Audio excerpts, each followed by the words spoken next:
할렐루야. 오늘 소망교구 2학기 두 번째 묵별 예배입니다. 반갑습니다. 여러분, 요즘 다들 너무 바쁘게들 사셔서 얼굴 한번 보기가 쉽지가 않은 시대를 우리가 살아가고 있습니다. 우리 다시 한번 앞뒤 옆으로 좀 보면서 얼굴도 보시고 눈도 맞추면서 이렇게 인사하겠습니다. 비싼 얼굴 보여주셔서 감사합니다. 예. 예. 한 번 더 축복할 때 용안을 비춰주셔서 감사해요.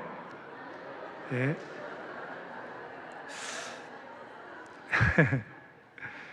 웃으시는 얼굴 보니까 마음이 너무 좋습니다. 성도 여러분, 제가 30대 후반 때부터 지금까지 부교역자로 거쳐온 모든 교회에서 신방사역을 하면서 반복적으로 들었던 얘기가 있습니다. 이게 굉장히 거국적으로 확인된 사실이기도 하고 또 국제적으로도 확인된 사실입니다. 사람에게 크게 기대를 하지 않는다. 요즘 성도님들이 자기 자신을 향하여서도 또 타인을 향하여서도 사람한테 별로 기대를 갖지 않는다라는 사실입니다. 어떠십니까? 성도님들, 이게 제가 전 세계 사람들이 가장 살고 싶어하는 4개의 대표 도시에서 확인한 사실입니다. 이 천혜의 환경을 자랑하는 캐나다 최고의 휴양도시 밴쿠버에 있는 교회들에서도 확인을 했고요. 또 미국, 캐나다 포함해서 북미에서 세 번째로 큰 도시, 사람들이 가장 많이 몰려드는 도시였던 토론토에 있는 이민교회들에서도 확인한 사실입니다. 그런가 하면 또 한국의 전 세계의 소울을 책임지고 있고 전 세계에서 가장 과밀한 인구가 몰리고 있는 도시 어디입니까? 전 세계의 소울 어디예요? 서울. 서울에서 사역을 했을 때 거기서도 확인한 사실이고요. 마지막으로 어디일까요? 이 대내일교회가 섬기고 있는 산 위의 높은 마을 대구에서도 확인한 사실입니다. 어떠십니까? 사람이 사람에게 기대를 갖지 않는다. 솔직히 그리 좋은 마인드는 아닐 것입니다. 저도 사실 40대 초반까지는 이 말에 크게 공감하지 못했었습니다. 그런데 웬걸요, 제가 시간이 한 10년쯤, 제가 39에 캐나다를 나갔었는데 10년쯤 시간이 지나고 나서 제가 가끔 제가 예전에 썼었던 페이스북에 글들을 보고 하는데 이 사람을 향한 저의 마음이 글 속에서 나타나는데 생각보다 꽤 많이 좀 비관적으로 바뀌어 있는 겁니다. 그래서 제 자신을 들여다보면서 생각해 봤습니다. 왜 이렇게 변한 걸까? 여러 사람의 책도 찾아봤고 또 어른들께 조언도 구해보고 했었습니다. 책도 보고 또 서칭도 해보고 하면서 2가지 정도 제가 공감하게 되는 사실, 2가지 이유에 대해서 한번 좀 찾아봤는데, 무엇이 점점 사람을 냉소적으로 만드는가? 무엇이 사람에 대한 소망을, 그 소망의 불을 자꾸 꺼트리는가? 첫 번째, 제가 좀 수긍이 간 게 점점 힘이 빠지기 때문이다. 점점 마음도 몸도 힘이 빠지니까 이 소망을 자꾸 꺼트리게 된다라는 겁니다. 우리 소망교구 성도님들보다 한참 인생의 후배된 제가 이런 말씀을 드린다는 게 조금 죄송스러운 부분들이 있는데요. 앞서 말씀드린 것처럼 솔직히 제 자신을 보니까 그렇더라라는 겁니다. 제가 많이 젊죠, 성도님들. 제가 약 25년 전에 20대 중반이었거든요. 25년 전, 웃으실 일이 아니, 진짜 그렇습니다. 제가 원래 48, 이제 한 살 빼줘서 47이어서 약 25년 전 20대 중반 때의 제 모습을 좀 생각해 봤어요. 그리고 약 15년 전 30대 중반 때의 제 모습을 돌아봤습니다. 그때는 사실 조금 과장해서 2번, 3번 정도 다른 사람한테 소망을 뒀다가 그 사람이 날 실망을 주고 소망을 깨트리고 해도 예수님 생각하면서 넘겼습니다. 예수님은 7번씩 70번도 용서하시고 소망을 두고 사랑하셨는데 나도 그래야지. 그렇게 견뎌냈어요. 그런데 최근에 제가 제 모습을 보니까 더 이상 그러지 않더라고요. 왜 이렇게 된 걸까 생각해 보는데 정리가 되었습니다. 물론 저보다 우리 성도님들 인생 연차가 더 깊으시기 때문에 여러 복합적인 이유가 있다라는 거 잘 알고 계실 것입니다.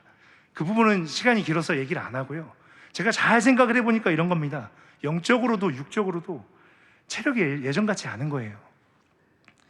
단적으로 말해서 이런 겁니다. 젊었을 때는 좀 소망을 품었다 깨져도 또 같이 손해를 보고 이래도 제가 다시 회복했어요. 회복력도 빨랐고 또 여력이 좀 있었던 겁니다.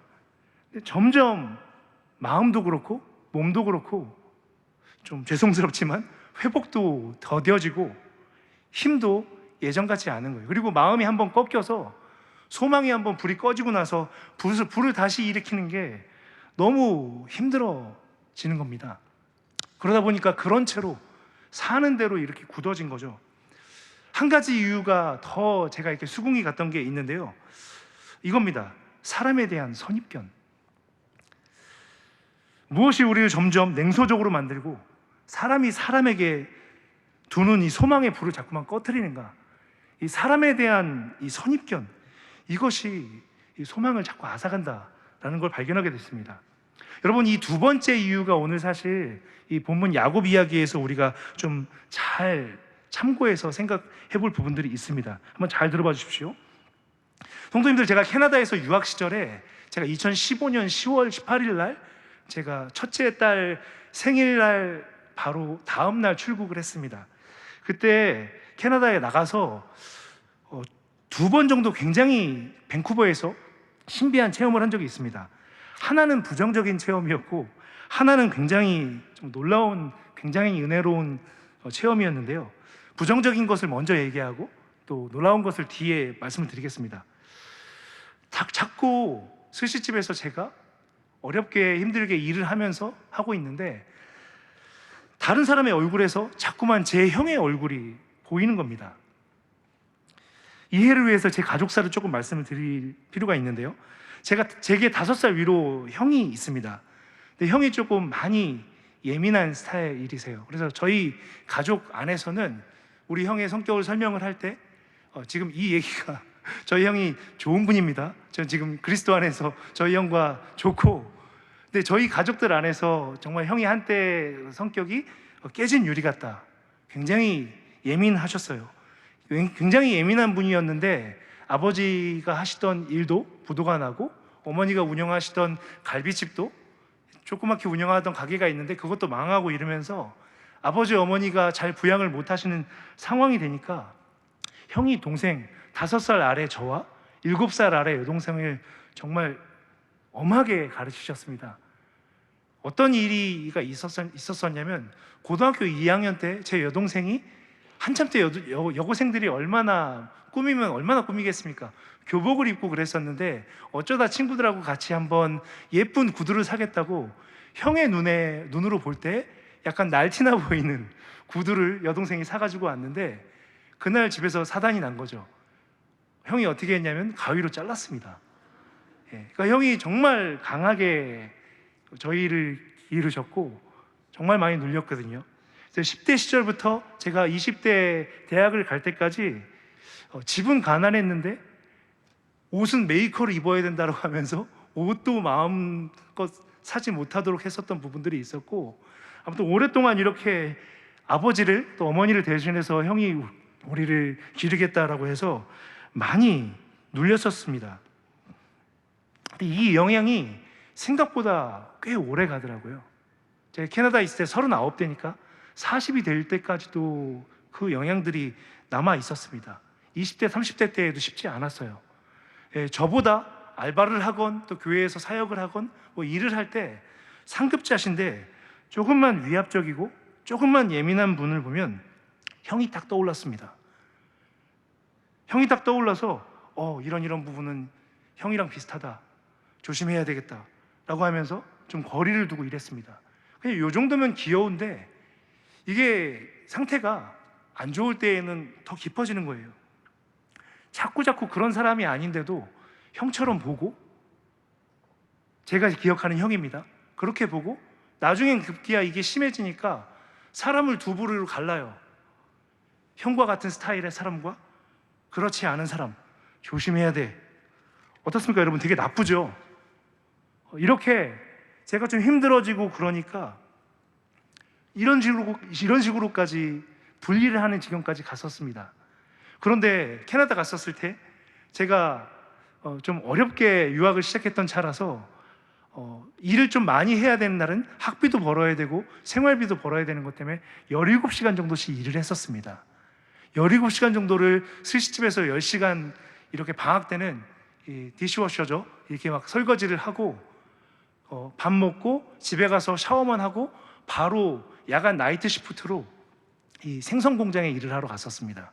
이제 연어를 가공하는 공장, 화덕에 이렇게 넣으면 한국 사람은 이렇게 맛없어서 안 먹는 맛인데 연어를 이렇게 인도 사람들 특유의 그 소스에 절여가지고 화덕에 굽는 가공하는 공장이었는데 거기를 가서 또 일을 해서 밤새 일을 하고 10시에 출근을 해서 아침 6시 반에 끝나면 집에 와서 7시 반부터 아침 11시까지 잤다가 다시 일하러 스시집에 나가고 이런 생활을 했었을 때예요.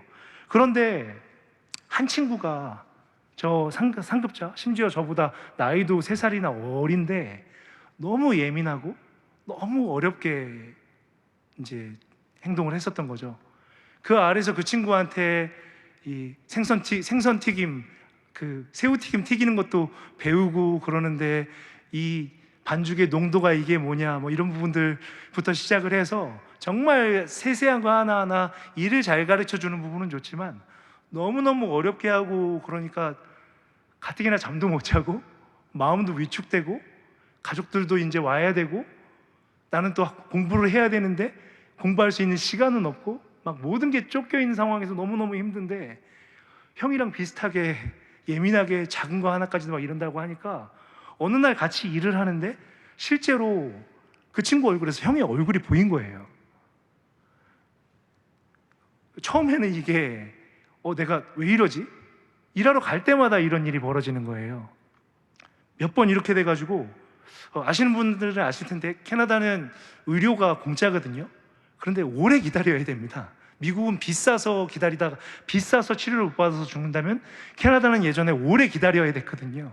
그래서 응급실 가면 막 이렇게 피 철철 흘리면서 이 치료를 기다리고 있는 그런 지경이 이제 캐나다 의료였는데 제가 갔을 땐 그 정도는 아니었지만 아무튼 이런 정신과나 이런 부분에 있어서 치료를 받아야 된다고 하면 굉장히 오래 기다려야 되는 상황이었거든요. 한동안 꽤나 이 친구 얼굴에서 제 형 얼굴이 자꾸 보여가지고 이게 뭐지? 하면서 병원 치료는 못하고 기도하고 하면서 지냈던 적이 있었습니다. 이걸 이제 제가 오늘 설교를 준비하면서 찾아보니까요, 심리학에서 이런 현상을 파레이돌리아 현상이라고 하더라고요. 성도님도 혹시 들어보셨습니까? 파레이돌리아라는 현상인데 이게 쉽게 말해서 이런 겁니다. 자라보고 놀란 가슴, 소뚜껑 보고 놀란다. 우리 뇌가 예전에 위협을 당하거나 어려운 일을 겪거나 그러면 그것과 비슷한 냄새만 나고 비슷한 어떤 모양새만 보여도 과거의 그 위협이나 그 위험한 인물로 상정을 하고 그렇게 본다라는 겁니다. 그래서 착시 현상을 일으킬 수 있다라는 거죠. 특별히 사람이 많이 위축되고 어려운 상황이 되면은 자기 보호 기제처럼 이 파레이돌리아 현상이 일어난다라고 해요. 그런 일들을 제가 겪었던 거죠. 이 부분들 제가 생각을 하면서 이 성도님들의 삶에 대해서도 한번 생각을 해보았습니다.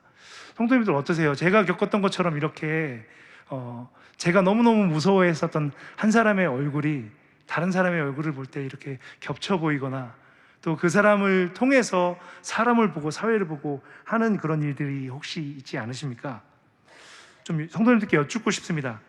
성도님들은 다른 사람들의 얼굴에서 누구의 얼굴을 보면서 살아가고 계십니까? 혹시 성도님들의 지난 상처나 아물지 않은 상처나 두려움이 투사된 어떤 인물, 진짜 인물이 아닌데 가짜 인물을 보면서 그 얼굴을 보면서 살아가고 있지는 않습니까? 성도님도 오늘 보면 이 창세기 33장은 야곱과 에서가 약 20년의 세월이 흐른 후에 재회해야 하는 장면입니다. 성도님들 이 본문 너무나 잘 알고 계시죠? 오늘 본문은 제가 사실은 읽을 때마다 제 눈물 버튼 같은 성경 구절입니다. 제 앞에 형과의 이야기들을 조금 생각해 보시면 이해가 되실 텐데요. 이 본문만 읽으면 저는 사실 혼자 성경을 읽다가도 참 많이 울었었습니다. 왜냐하면은 저희 형은 아직 예수님을 영접하지 못하셨거든요.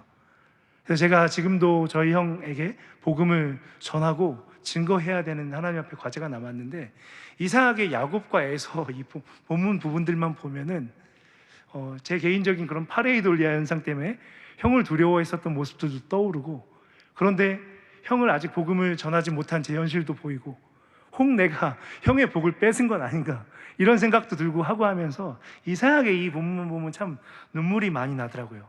오늘 우리 같이 읽었었던 10절 말씀 한번 같이 읽어보도록 하겠습니다. 함께 읽습니다. 야곱이 이르되 그렇지 아니이다.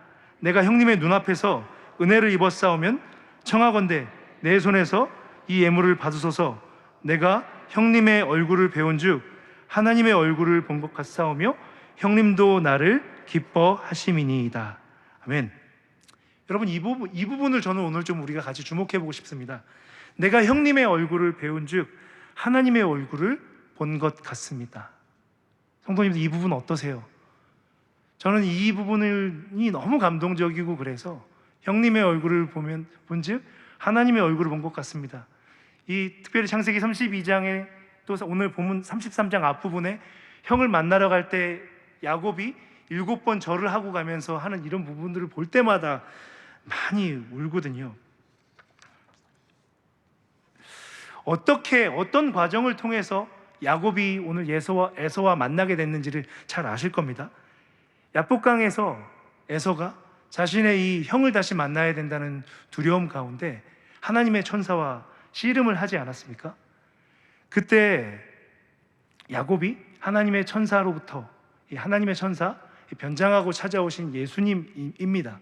신학자들이 이 예수님이 성육신하기 이전에 구약에 미리 내려오신 야곱을 만나주셨다라고 해석하는 분들도 있는데, 이 천사 하나님이 야곱을 이스라엘로 변화시켜 주시지 않았습니까? 야곱은 천사와 씨름한 이후에 자신과 씨름한 그분이 하나님임을 알고 자기가 씨름했었던 야복강가, 그 길르앗 땅 그곳을 어떤 곳이라고 이름을 지었습니까? 브니엘이죠. 브니엘 무슨 뜻입니까, 성도님들? 하나님의 얼굴. 하나님의 얼굴을 보고 담력을 얻어서 형을 만나서 봤는데, 형의 얼굴을 보니 하나님의 얼굴을 본 것과 같습니다. 저는 이 부분을 묵상할 때마다, 그렇지, 하나님을 만나서, 하나님을 깊이 만나고 나서 자기 내면에 새겨져 있는 얼굴들이 온전해지고 씻겨지고 하면, 그럴 때 그 사람을 똑바로 볼 수 있는 거지. 이렇게 묵상하면서 이 본문들을 적용하면서 살아왔습니다.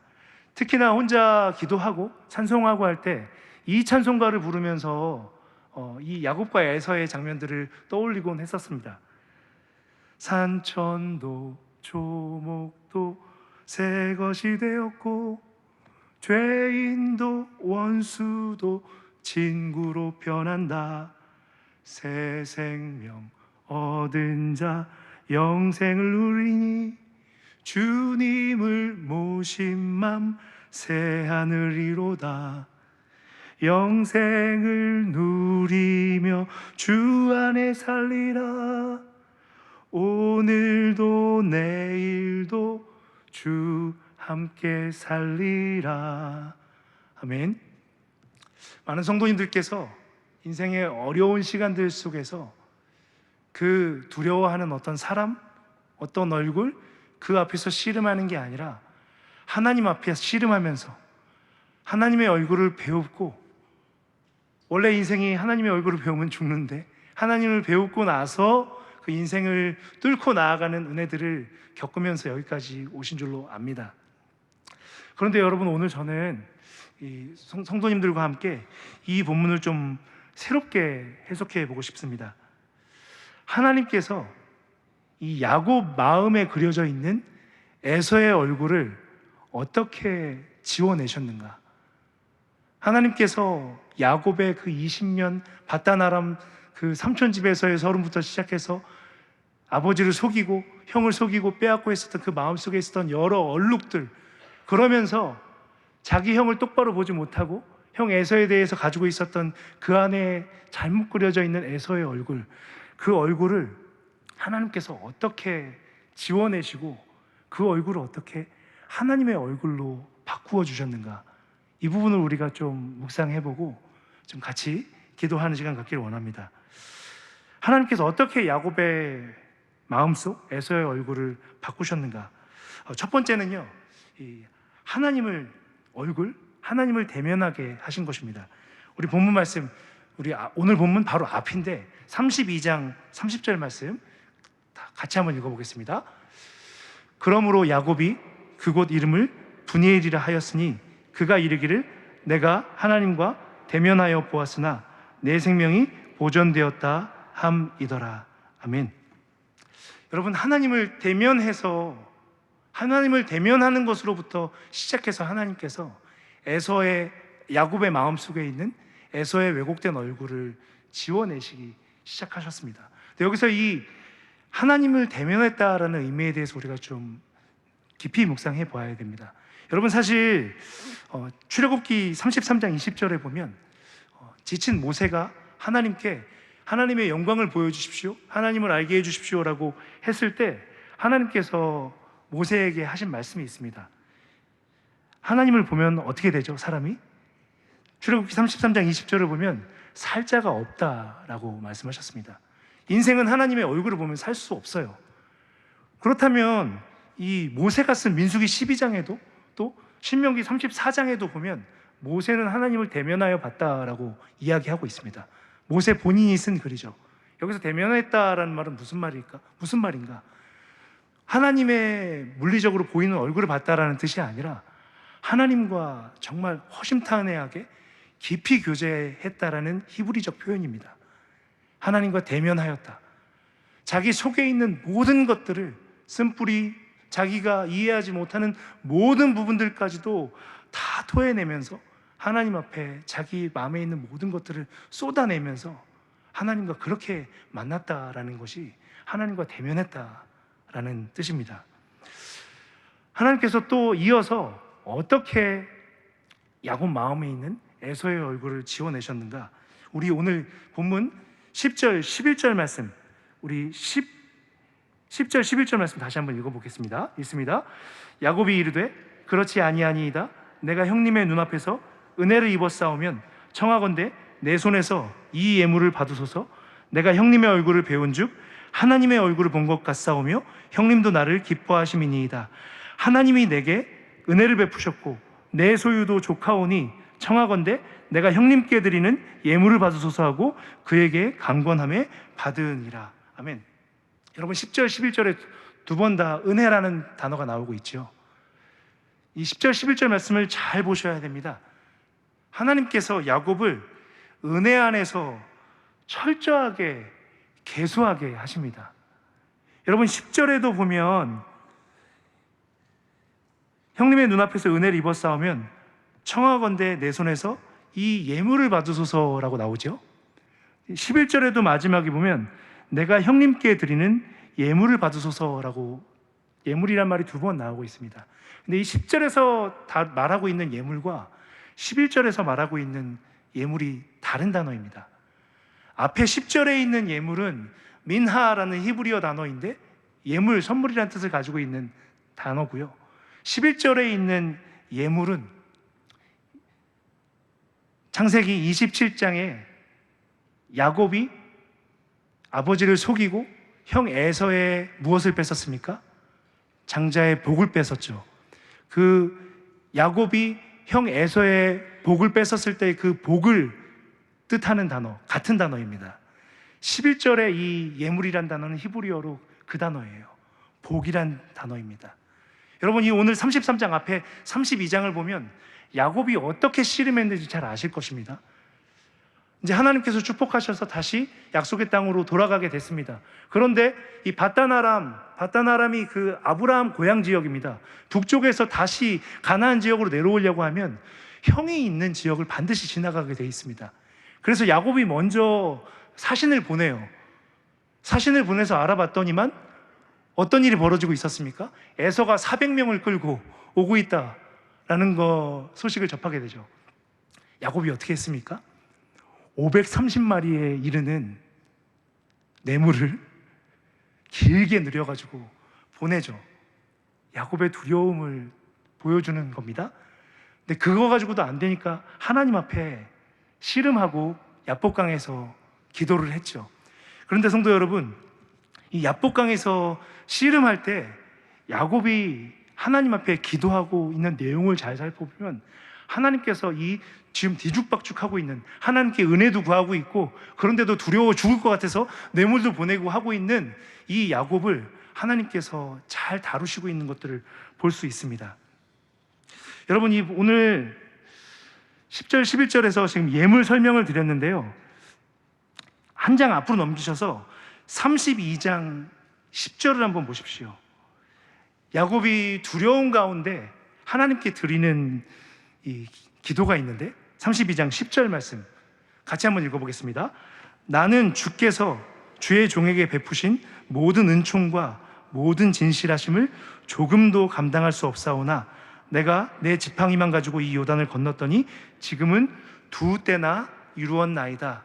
여러분, 32장에 보면은 두 때라는 말이 한 번 더 나옵니다. 앞에 32장 7절에도 보면은 두 때라는, 야곱이 이렇게 두려움도 있고 어떻게 해야 될지 모르겠는 이 마음 가운데 자기가 가지고 있는 자기 재산을 두 때로 나누거든요.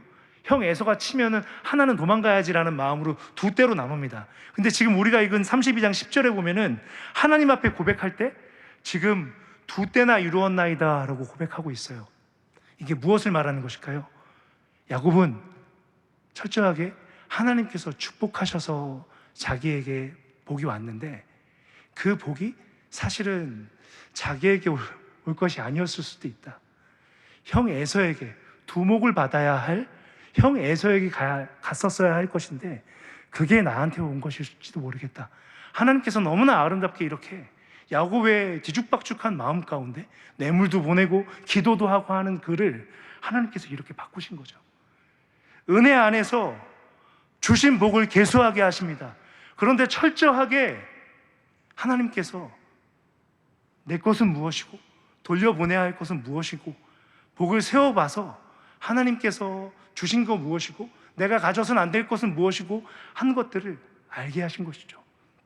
그 과정 속에서 하나님께서 이 야곱이 보낸 530마리의 이 뇌물들이 형 에서의 몫으로 아름답게 가도록 섭리하셔서 역사하시는 걸 볼 수 있습니다. 여러분, 세 번째로 하나님께서 어떻게 이 야곱의 마음속에 있는 에서의 얼굴을 씻어내셨는가?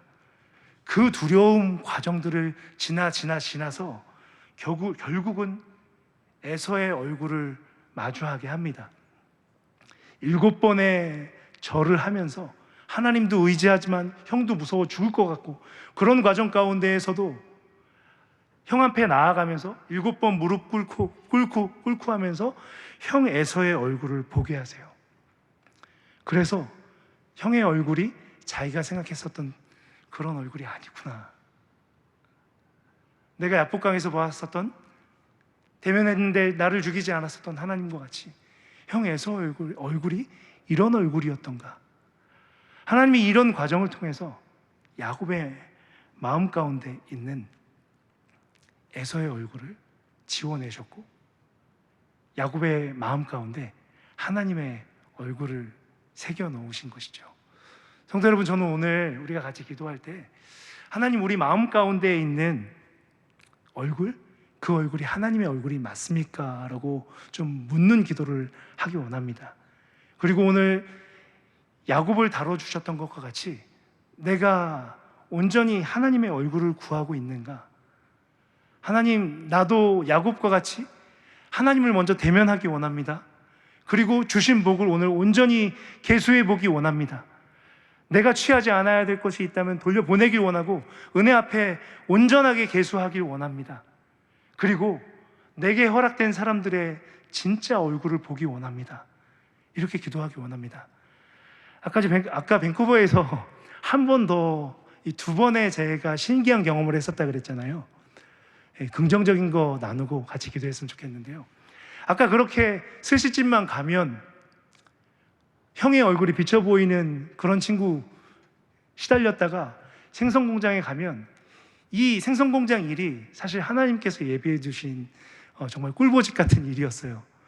나이트 시프트이긴 했지만 학비를 벌어야 했던 저에겐 정말 너무너무 필요한 곳이었습니다. 성도님도 유학할 때 사실 알바를 하면서 이렇게 하면은 거의 망하게 되거든요. 유학이 어려워요. 제가 어떻게 공부를 했냐면 그 생선공장이 10시에 출근을 하면 대낮에 일을 하셨던 분들이 한 거를 물청소를 1시간 반을 합니다. 10시부터 11시 반까지 물청소를 하고 화덕에 아까 말씀드렸던 그 맛없는 연어를 집어넣고 나면 1시 반에 일과가 끝납니다. 그러면 같이 일했던 피터 형이라고 있었어요. 피터 형이 너무너무나 마음이 좋게 갑자기 사라집니다. 그리고 저한테도 너 하고 싶은 거 해 라고 해요. 그게 왜 그러냐면 1시 반부터 4시 반에서 5시까지 화덕에서 그게 구워져요. 이게 뜨거운 불에 갑자기 확 구워지는 게 아니라 천천히 뭉근하게 익히는 겁니다. 그래서 그 시간 동안에 뭐를 하느냐, 어느 날 딱 봤더니 피터 형은 저쪽 한쪽 방에서 영화를 보고 계셨고 저는 그 시간에 한쪽 구석에서 과제를 했습니다. 항상 그렇게 했었죠. 근데 어느 날 피터 형이 오랜만에, 그날도 스시집에서 굉장히 시달려갖고 와가지고 학교 과제도 있고 막 밀린 과제를 방학 때까지 지금 못 내가지고 막 하면서 이러고 있었는데, 피터 형이 평소하고 다르게, 원래 나 책 보고 있을 때는 안 부르는데 좀 도와줄래? 라고 해서 갔는데, 피터 형이 맨날 영화만 보고 있었던 게 아닙니다. 사실 그 화덕이 있는 곳 바로 옆쪽에는 냉동고랑 냉장고가 크게 만들어져 있는 일하는 공간이 있는데, 그곳에서 피터 형이 아침에 일하시는 분들 일할 것들을 녹이면서 혼자 일을 하고 있었던 거예요. 근데 피터 형이 제가 어렵게 공부하는 거, 영어도 잘 못하고 그러는데 그런 저를 알고 혼자서 거기서 항상 일을 하고 있었던 겁니다. 근데 피터 형이 한쪽 손이 없는 형이었었어요. 근데 그날따라 뭐가 녹지 않는 게 있어가지고 한번 도와달라고 저를 불렀는데, 피터 형은 그때마다 혼자 거기에서 그 어른 생선들을 혼자 녹이면서 일을 하고 있었고, 그때 저는 저쪽에서 혼자 왜 부르는 거야 그러면서 공부하고 이러고 있었는데, 그날 피터 형이 저를 불러가지고 보고 웃는데, 피터 형 얼굴에서 정말 반짝반짝 빛나는 빛이 났어요. 피터 형 얼굴을 보는데 하나님 얼굴을 보는 것만 같았습니다. 이 은혜 가지고 제가 사실은 밴쿠버에서의 시간들을 버텼거든요. 오늘 이 본문 말씀 가운데 하나님께서 야곱에게 에서의 얼굴을 지우고 하나님의 얼굴을 보게 하신 이 은혜가 야곱의 이야기로만 끝나지 않기를 원합니다. 한 번으로 끝나지 않기를 원하고요, 우리 삶의 모든 관계 가운데 나타나기를 축복합니다. 하나님께서 하나님의 얼굴을 구하고 은혜를 바르게 계수하고 하나님 앞에 온전하게 씨름하는 자들에게 하나님의 얼굴을 비추십니다. 누구를 통해서요? 우리가 만나는 사람들, 우리 가족들, 우리 주변의 이웃들 한 사람 한 사람들을 통해서 하나님의 얼굴빛을 비춰주십니다. 그와 같은 은혜가 있기를 축복합니다. 우리 소망교구 예친 모임이, 또 만나는 모든 만남들이 서로가 서로에게 하나님의 얼굴을 비춰주는 모임이 되기를 축복합니다.